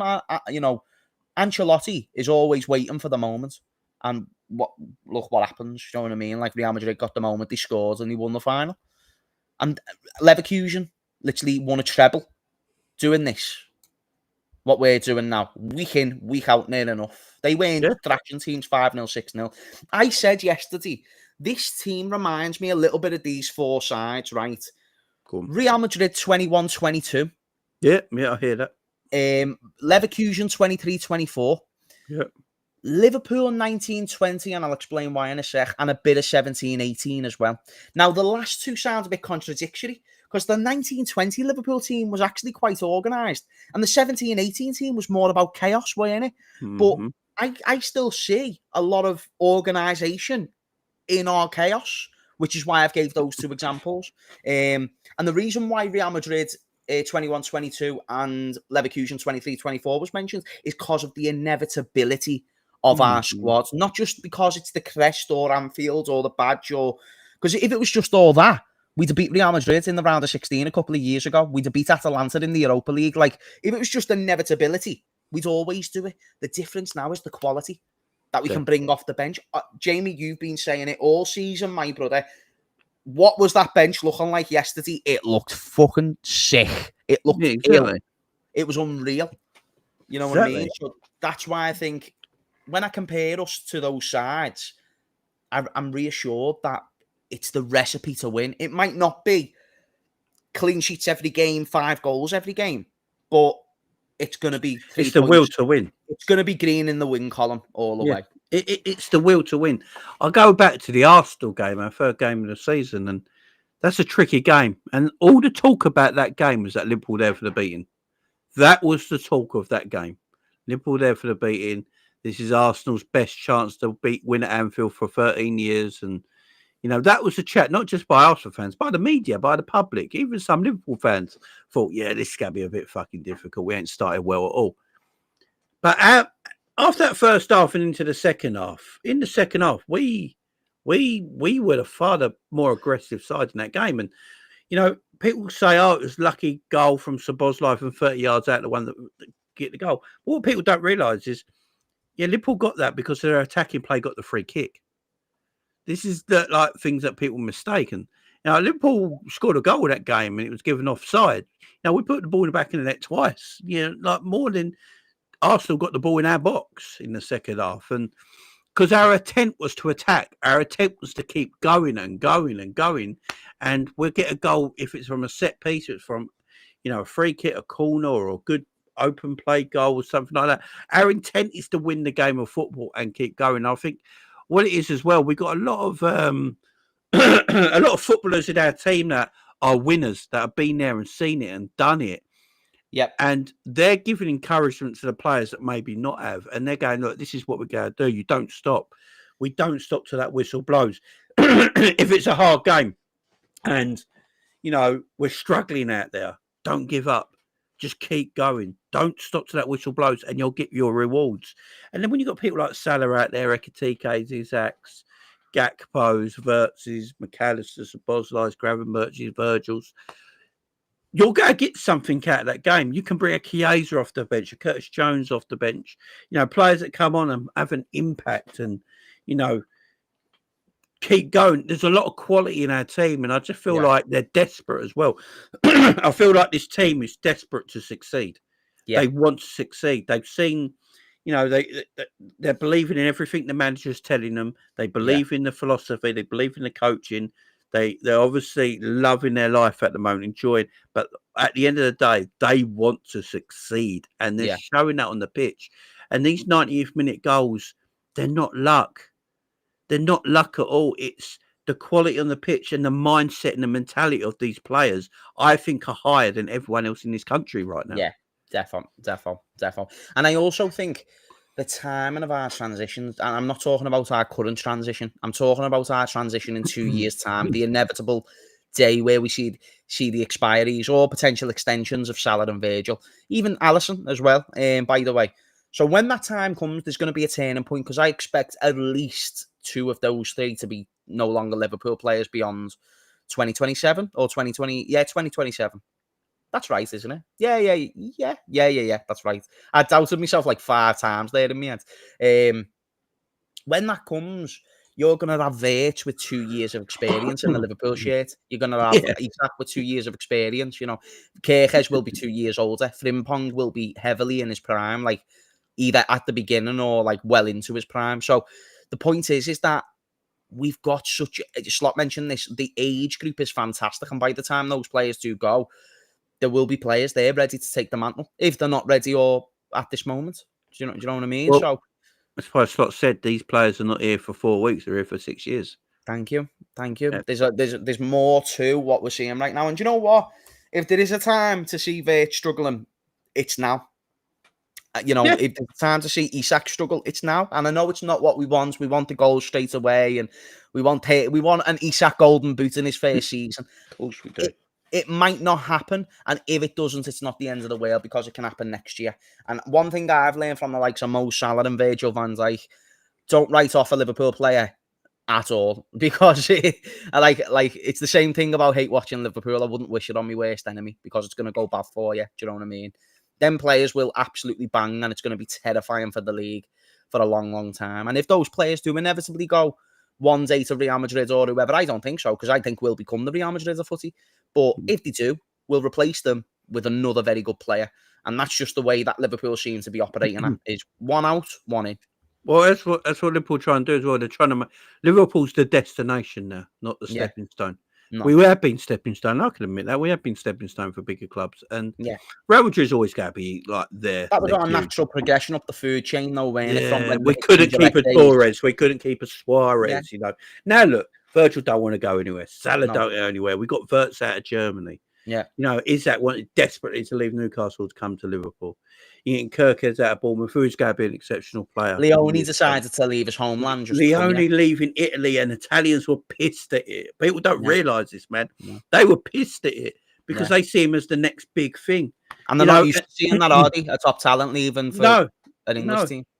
Mark Gay wants to come to Liverpool. Mark Gay's just that Palace stopped it because obviously the manager threatened to leave. But he wants to wear the red shirt.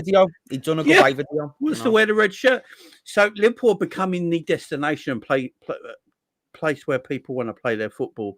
And that's down to the philosophy of this football club and always has been. But it's also down to the ownership, the way they've set up now behind the scenes, the Michael Edwards, the Richard Hughes, the Arne Slots. You know, people are looking at it and think this is just a well-run, oiled machine. And if I can play for this football club, and I could go on and win many things. That's why do you think Isak wanted to come here? He looked at Liverpool and thought, this is the team they're going that way, man. I don't think people realise how important Slot is in all of this, by the way, because I shared a video the other day of Arne Slot doing like a team talk prior to an international break with his Feyenoord team. And it was like a comment on the day that Fabrizio announced Arne Slot. I think it was actually your post that led me to this. So I think you retweeted Fabrizio's post, if I'm correct, of when he announced Arne Slot. So I was like, Jamie, you've just gave me the perfect scrolling task for the next 5 minutes. Did you see the comments below it? It's crazy. See what people were saying. And I saw a clip of that and I just thought, I love the way Arne Slot has a perfect balance of giving warranted praise, but not going too far overboard to where it gets to the player's head, and still putting an emphasis on preparation and getting back to it, and that the goal is far bigger than just the 3 points today. And I think there's something about that where he just like his players have got to get respect. Like, do you know them kids who grow up and they say like, oh, you know, and then the dad says something nice and they get shocked and like, whoa, like I don't expect to get that from you. Do you know what I mean? Yeah. Arne Slot doesn't give compliments out like it's charity. Do you get what I'm saying? And naturally, that just creates a mindset for the players to want to work for him even more. And there's something that Slot's saying to these players upon arrival that is just convincing them, right, I'm not only going to win league titles, I'm going to win individual honours. It must be the pitch of a lifetime that he's given them. And that just shows that he's a great coach. And he is where he's meant to be. This is the perfect club for Arne Slot for where we're wanting to go. It was, honestly, you couldn't have got a better appointment. For me. No. Arne's one of the best young coaches coming through. I mean, I forget he's young. The way he speaks like a manager who's already won 3 Champions League. Only in his 40s, man. And like, I think he only ever coached in the Netherlands. But when we employed Arne Slot, I wasn't too sure about him. But then I did my research on him, and when I did my research on him, I couldn't believe how many Dutch journalists were saying he is literally the best Dutch coach out there.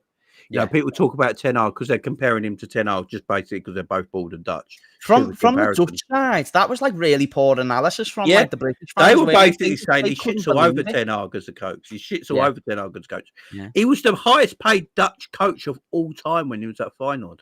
Yeah. They didn't want him leaving, no matter. They love him, by the way. Like I thought we loved Jürgen. I thought we loved Jürgen, and we do love Jürgen. They love him. And you should go on their Instagram page if you haven't. See the birthday post that they done for him and look at the comments. Like, I know they love that guy, man. And fair play to Feyenoord fans. They were the first to tell us, like, you've got something different here. Yeah, he's gotta be excellent for us, man. And also, like when he did his press conference yesterday, and when he said, "I've had more influence on the transfers than people might think," and I was like, "Oh, okay." Do you know what? I'm glad you brought that up. Let's talk about that. Because everyone said it was just Richard Hughes buying the players because he's the coach and not the manager. Yeah. By the sounds of it, Arne's got their ear and they're listening. They've brought in, this is where you need to give Hughes and Richards a lot of credit, because they've brought in not a yes man, I agree man. They've brought in a guy with the same ideology as them. You've brought in like a guy from the same franchise, but from a different country. They've got the same idea of where they want to go. And I think when you've got a manager on the same page, they didn't have that luxury with Jurgen, did they? Because Jurgen came in as the prize, really. You know, this manager who can bring teams to the top of European football, so on and so forth. Liverpool weren't at the top of European football. Edwards didn't have skin in the game and like that at the time.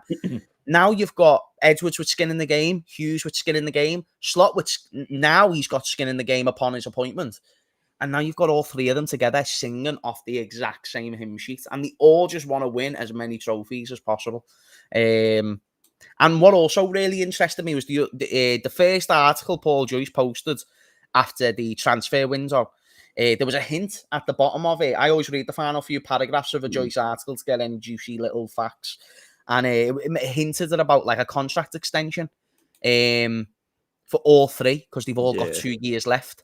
And I'm just thinking that's the easiest trio of people to get sorted. They're as important as the players right now, I'm telling you. More sign so. them all up, man. Sign them all up. If you're telling me there's any player running out at the end of the season, none of them are more important than getting them done. Because Michael Edwards is employed by FSG, so that's a different kind of thing. He worked for FSG, where obviously Hughes and Slot work for Liverpool. So I think they give Edwards his contract first, sort him, and then as soon as Edwards has got his contract, Edwards then sorts out the other two. I think that's probably how it works. And look, as long as they want to stay, like, this is the club, man. You know, Hughes, the only thing I would say about Michael Edwards, he might have loftier ambitions going somewhere else eventually, because but I do think he's always wanted this position at Liverpool. This is, I think, the position he's always wanted. Yeah. He's the well, he wasn't going to come back to football at all, was he? No, but he didn't want to be a sporting director. He wanted to be like a chief, like an overseeing. Like, he runs the football club. Yeah, basically what FSG had done. They made him the CEO overnight, I believe. He runs all their operations. So he runs the operations for FSG at Liverpool Football Club. He's basically running the club. He employed Richard Hughes. That was his job. Am I incorrect in saying that he runs like the rest of it as well? Yeah, I think so. He's the CEO for FSG, isn't he? That's what I'm saying. So when you have that in mind, and I think the multi-club ownership was a big one for them. Yeah, he's in charge of finding that as well. If we get the multi-club ownership thing done, I think we can anticipate a bit longer from Edwards than maybe what we thought originally. Maybe without the multi-club ownership, expect 2-3 more years, something like that. Once that's done, bear in mind, once Edwards goes, doesn't mean Hughes goes. No. I think where's Hughes going to go? Where to be another sporting director? Hughes sounds impressive, like when it comes to getting deals. He also doesn't give a shit, apparently. Does he? He's meant to be cold. So, because someone said from Bournemouth that he looks cold. He looks cold. So someone from Bournemouth said he if his mum was for sale, he'd sell her. That's what someone said. Like he would. He's just. I love Richard. I love Richard Hughes. I think in his first season, it was a bit difficult for him with everything going on. Everything was new. I think we forget that looking back on it now. New manager, new sporting director. Michael Edwards came back. 3 contracts to sort out to our 3 biggest players at the time. Lot on. And Liverpool do like to work under Michael Edwards, in the past. They like to work in that year ahead sort of scenario where they do their homework and don't just go and buy a player for the sake of it. They don't like that. They like to get the right fit. And it worked out in the end. I mean, look at the summer. We just had our biggest and greatest ever summer. He was the sporting director. So, if they're the best at working out how to spend the money from FSG and how to work with FSG, keep him at the club. Yeah. It's as simple as that. Keep him at the club. FSG will be happy. John W. Emery's probably like, thank you, Michael Edwards. He's probably like, I'm happy. I trust you running Liverpool. You go and do that stuff. We're the money men. Anything you need, just call, email, do all that. You run the club. I trust you entirely. Richard Jr. Running power, go and do it. Let's go. Let's rock and roll. And I think last season, I think the owners looked at it and went, yeah, this worked really well. And I think that's why this summer they're like, right, let's attack it. Yeah. Let's attack the market this summer. We're good for PSR. Our sponsorship deals are ginormous. Our commercial revenue's going to be ginormous. We're projected to go to that £1 billion mark in 5 years' time for revenue. So they're probably like, let's attack it this year. Let's see what we can do and let's attack it and go for it. Yeah. And that's what they've done. And I couldn't be any happier, James. I really couldn't. Best. Look forward to the next 5 to 10 years because the one thing people always have to be ready for is football, especially English football. It goes through stages. You know, it's never going to be 50 years at the top like Real Madrid and Barcelona in La Liga. You will have your 10 years or so. If you have a really good era, like we're anticipating, enjoy the 5 to 10 years, then expect a bit of a drop off. Enjoy the next 5 to 10 years because I think it's going to be special, mate. I do. I think FSG are it's that time, isn't it? Like every club has that lottery winning moment, and we're just in the phase of collecting our winnings at the moment. Yeah, and this is so apparently there's been quotes from Tom Vernon today, and he's one. Yeah, he's done an interview. I'm going to watch that after this, saying that he didn't know about the transfers, only the rumours that he saw. And I think I've always said this. I think FSG just wanted to be. They wanted to own the club, but they didn't want to do all the work at the club. They wanted to employ the people that they felt were best to run the football club. Right decision. And that's what they've done. So they've let Marco Edwards. So Marco Edwards probably gets told, right, FSG every year, this is the transfer budget, this is the wage budget, this is everything we got, this is the spending, the taxes, all this sort of shit. Then Marco Edwards looks at it and goes, right, I know what to do this summer. Don't worry about it. We got... by the look of it, we've got around £300 to £400 million to spend. We're going to sell some players as well, make a lot of money back. Everything's going to be nice, but the quality of our squad's going to go up. And they're probably like, yeah, go for it, man. Just go for it. And I like that. I like that. It's the way the clubs run. That. And get people you trust to do football and stuff. Exactly. I mean, look at West Ham. Look at how badly West Ham are run because they just don't know what they're doing at that football club because their owners want to run the football club from top to bottom. They want to be the manager, coach, sell and buy and do all that stuff. I think in football today, everyone's got to have their positions. You have your owners, your CEOs, your sporting directors, your coaches, your managers, and you get all the football people in, run a club, and this is what happens. Agreed. We're the best run club in the world right now, in my opinion. I mean... Did you see that thing David Ornstein put out about the PSR for Europe? No. What was it? So in the traffic, it's done by a traffic light system, yeah? So Liverpool's for home and Europe for this year and next year was both green. Okay, which means Liverpool can attack the market again heavily next summer as well. Nice. I think Arsenal had a green and an orange, so they just got to be a little bit careful. I think Nottingham Forest and Aston Villa had actually black against their name. They're fucked. They're totally fucked. I swear Aston Villa have done like 95% of their eligible spends. It's all on wage as well. Their expenditures all wage. Yeah. So like people ask why Liverpool had so many, why we sold so much this summer, and I actually think it was the market. I think this summer they saw it as the market, the way PSR are, the sponsorship we're going to get. For the years to come, it frees us up to attack the transfer market in the years to come to only buy quality. And you know what they've done? Edwards has just done this summer what he would have wanted to do for the past 3 or 4 that he's been gone. Yeah. He's caught up essentially. Like Darwin Núñez wouldn't have been his player. Darwin Núñez is now gone, and Isak, the one he would have chose, is now his player. You know what I mean? Like Luis Diaz, it was Everton that he wanted to keep Diaz. I think if Diaz stayed, that's the only thing that could have made us better. Because we could have kept Diaz and still brought in who we brought in without PSR being an issue.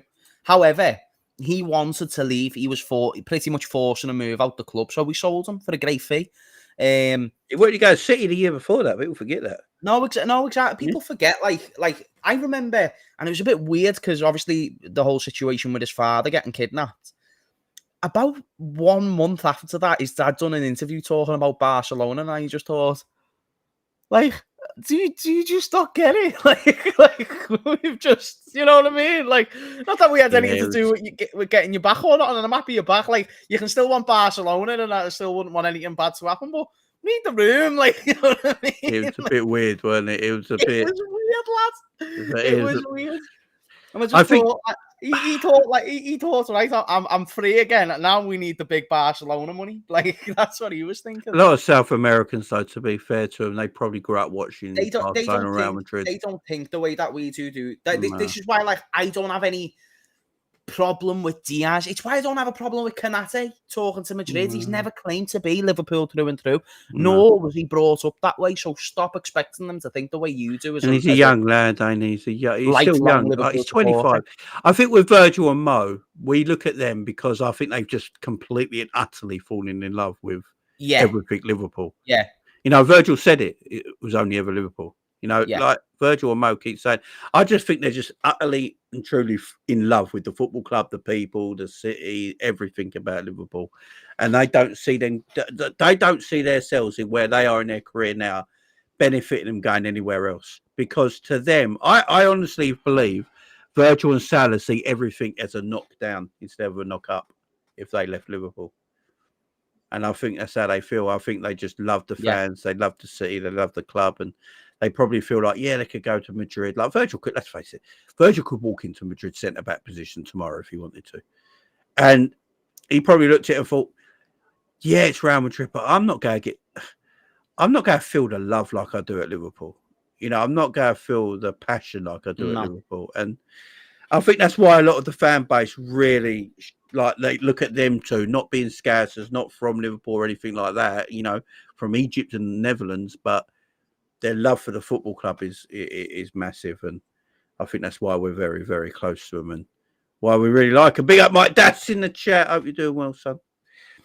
Mike Diaz, my man. Well. Big up Mike, man. See you tomorrow, man, on the Sam show. Should be a good one, man.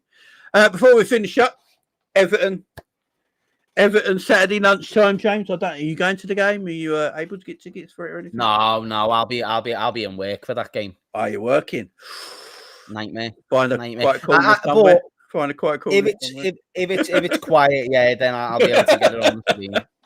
How do you feel about going into that game? Like, obviously, it's a Merseyside derby. We always talk about derbies. Form goes out the window. It doesn't really matter where both teams are in the league. It is the local derby, and I will say Everton, they're doing well this season. They've started the season well.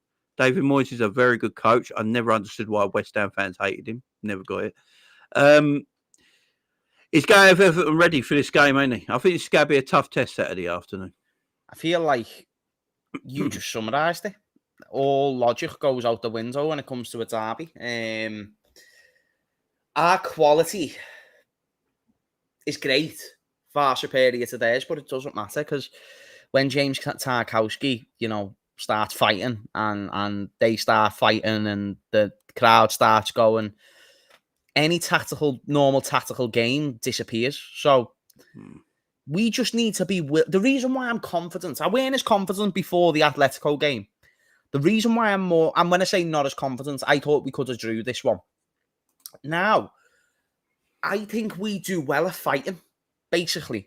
So if they want to fight, I think we're in more of a mindset to fight. So let's go back to Goodison last year. Trent played. Don't think he played great.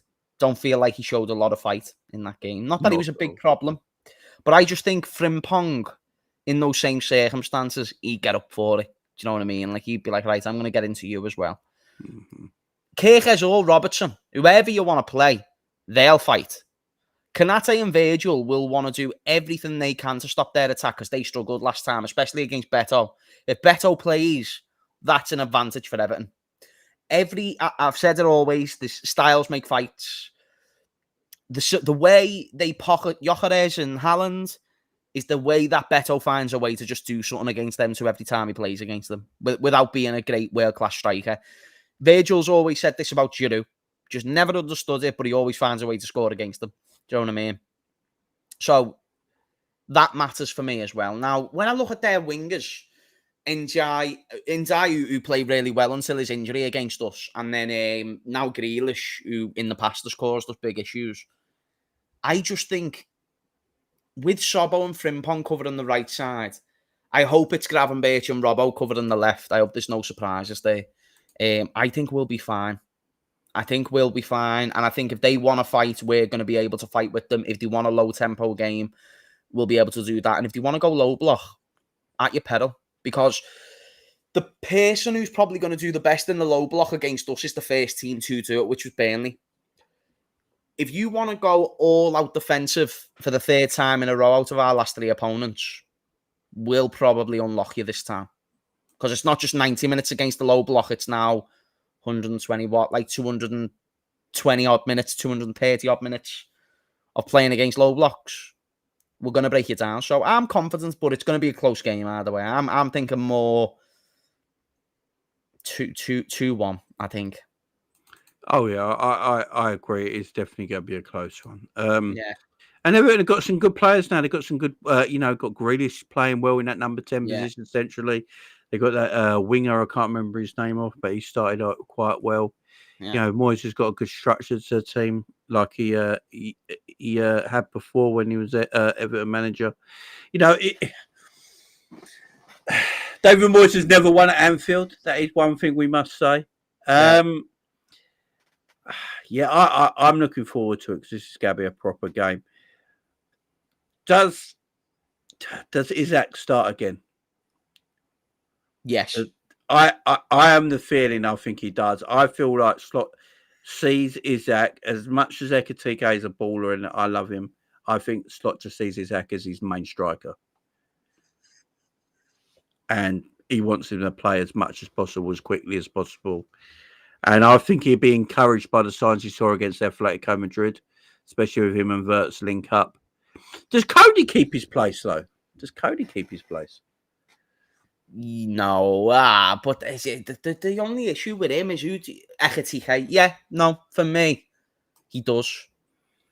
Give me Ekitike. But the only problem I have with that is while Isak still is getting into the fitness regime of things, because that's Slot's mentality to Isak at the moment, innit? It was like, right, no matter what, no matter how well he's playing, 60 minutes. About 50 to 55 minutes. Yeah. He said at least 45. And he said after the game, that's the approach they're still going to take. So the problem with doing Ekitike and Isak, who do you bring on for Isak when, you know what I mean? Like, do you have more of a chance of winning the game starting with Gakpo, Isak and Salah and bringing on Ekitike when Isak's inevitably finished at 60 minutes? Or do you go with Ekitike, Isak at the start and then sub on Chiesa and sub both of them off? I think the best approach, and I really want to see Ekitike and Isak on the pitch at the same time, but for this game specifically, start either Isak or Ekitike and bring the other one off the bench for a big moment. Yeah, I agree. I think Slot wants to win games. I think he said somewhere he'd love to win games by the 60-minute mark. Yeah. He wants games won and done by an hour, and then he can start changing players. See, and I'm not in that mindset yet. I'm still thinking this game's going to still be quite close going into the 60 minutes. I think it'd be a tight game because Everton are playing well. We've got respect to man, but I just think Liverpool have. I think Everton are going to be not attacking because it's not the way Moyes likes to play too much. But I think Moyes might set Everton up not as defensively as people might think. I think he's going to make them combative and get stuck in and make sure you get your tackles in. But I think he actually wants to play because I think Moyes has got some players at Everton this season.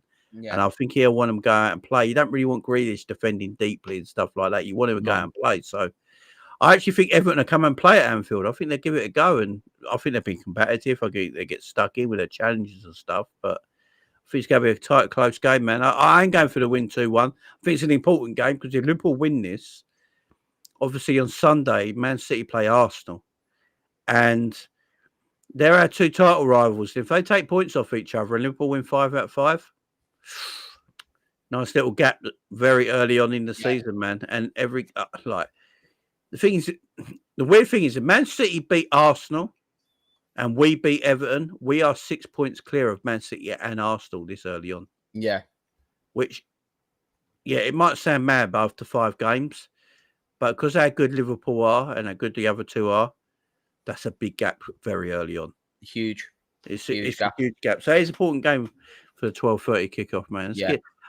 Let's get another late. Give me a 90th minute winner, man, for the vibes. Give me 3 points. Give me 3 points by any means necessary. I don't care how we get it. Give me 3 points. Right, guys, listen up, everyone. The Vibes with Coppish show is going to start in 10 minutes' time on Big Up, guys. That is my Big Up page right there. If you've not been on Big Up before, it is now available on your Apple devices. So if you've got an Apple phone, a MacBook, anything with iOS, you can now download the Big Up app. Just go to your iOS app and download it from there. It will be coming to Android soon. It's just a lot easier to start it on Apple, because Apple's just one device. Android's just shitloads of different devices and different systems.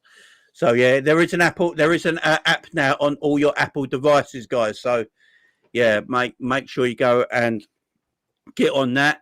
We'll go be on Big Up. I'm going to put the link in the live chat as well. So the link will be in the live chat. If you go and hit that link, you can join myself over there with the Coppish boys. It's it should be all three of us. I know Callum's kid's a little bit ill at the moment, so he might not make it, but Drifty and Matt will definitely be there. There's a link at the top of the chat, guys. It's pinned at the top of the chat. All you do is press that link. It takes you over to my Big Up channel. If you want to get involved, all you have to do is put an email in, a password, and then you can get involved and comment and chat as much as you like and subscribe to the channel. So, Virgil Coppish show, the only place to see it is on Big Up. So make sure you get over there, guys. Appreciate it. Me and James are getting out of here now. James, yet again, my friend. Appreciate you. You know that. Great show, brother. Great show as always. Guys, next week, I ain't told James this, next week there won't be a show next week because I am on holiday. Hey! I am in Egypt. So, yeah, I won't be around. The land of the king. The land of the king, you know what I'm saying. And the prince when I'm there. Hey. So there won't be a show next week, but we'll be back the week after, guys. So make sure you subscribe. Make sure you go and subscribe to James Redmond TV. You know what to do. You know, his title's in the it's in the title as well. So if you just click on that, it'll take you over to his page. Go and subscribe. But I'll see you guys over on my Big Up